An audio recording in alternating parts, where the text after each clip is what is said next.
First, we have to familiar with this notation, or else it's very difficult to read textbooks in general theory of relativity or any tensor books.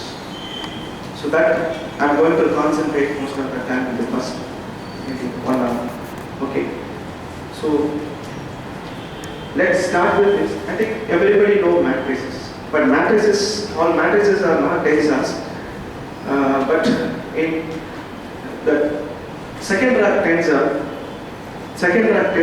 most of you can write in terms of matrix form. So I think you are familiar with matrices. So that too, we have used index notations. Correct? The matrix elements are written in terms of index notation. So let me familiar with that. And then see, there are 3 things you should know. First one is we have seen the Cartesian tensor. In most textbooks, the Cartesian tensors are represented by I, J, and K. And if you read special theory of relativity and those topics, will be discussed with 4 vectors. This is the convention used in all textbooks. This is mu, such a notation they will follow. And in general, the tensors are, in tensors books, if you read, the notations are followed, written as alpha, beta, which Star has used yesterday, correct? So these are the things we should be familiar. I, J, K, mainly used for Cartesian tensor, and we have also used this in representing the matrix elements. So let me start with this basic thing because which you are all familiar. Then I will go. So we know matrix.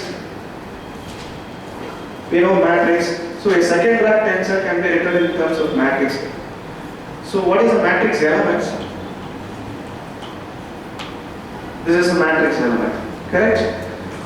And suppose I have another matrix B.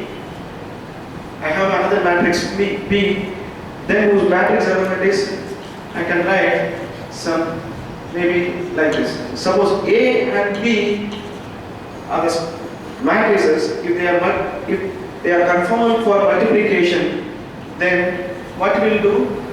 Some AI, some B, J. This is column index, and this is a row index, isn't it? This is column index for this matrix, and this is a row index for this is row index for this matrix. This is column index for this matrix.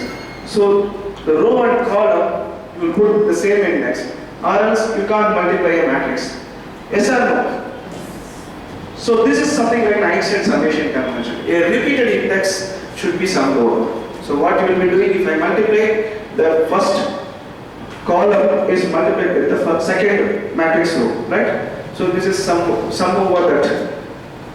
So this is Einstein summation convention. So repeated index. So which index is repeated? K is repeated. So that is summed over. You got some idea. So this is you are using in matrix. So same thing I'm going to do in tensor analysis. Yeah, the left-hand side is the ijth element of the AB.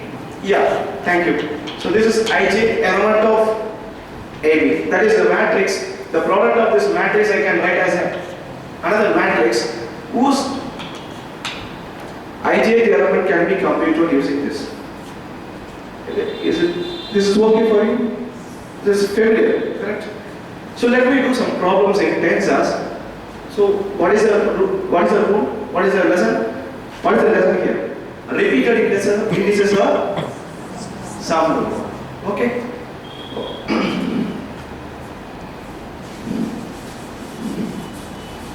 So let me do that. Let me use a problem. First we will start with write each of the following using the summation convention. Suppose I have something like this. A1 x1 x cube plus A2 x2 x cube plus an xn x cube. Now what you have to do?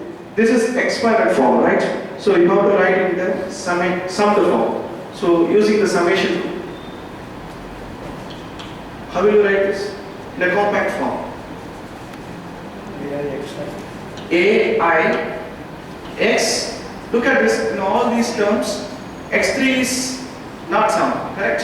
So x3 is not sum, therefore I can put x3 outside. And which is sum? And look at this, these are the repeated index. The repeated indexes are summed over. So this is Einstein. So I can put like this, summation I is equal to 1 to n, correct? So Einstein summation convention says this can be written in this way. That's it. And we can write, so this is for x3, I can also have some x4, x5, correct? So this indices, the script, superscript is not summed over. So that index is free index, and these two indices are dummy indices. Are you able to follow this? So this index is not summed over. Something like some y3. I can put some y3 here. For the third of something is represented here, and what is here? The repeated indices are summed over. That is not appearing in the left hand side of this equation. Correct? So therefore, this index is dummy index, and the free index here is 3. Okay. Let me do one more problem.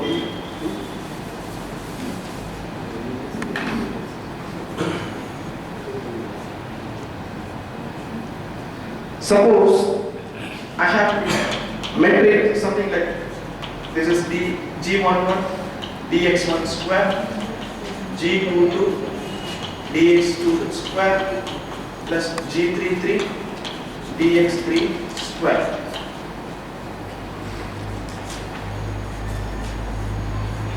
So how will you write in the compact form?